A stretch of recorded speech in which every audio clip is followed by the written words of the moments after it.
one important thing, when you are managing multiple events, you will obviously need a bigger team that will help you manage these events. So for that, we have also given a feature called admins. So in admins, what you can do is you can add your team who is going to help you manage these events. So I have Mayank, Tanmay, and Katrina Kath, who are my teammates. So if I have to manage an event, I'll click on manage button. Before that, if I have to add my team members who will help me manage this event, I'll click on add admin. I have two people already here. And if I wanted, I could have just simply searched for another person and it will give me that person's name and I can simply add them. So let me just, I already have two people. So let me just remove one of them and try adding them again to this event. Let me add Katrina, kk@samaaro.com. Yes, do it.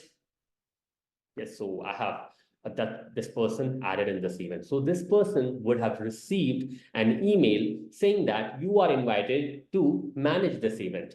And they can simply click on the button available in that email and get started with managing this event.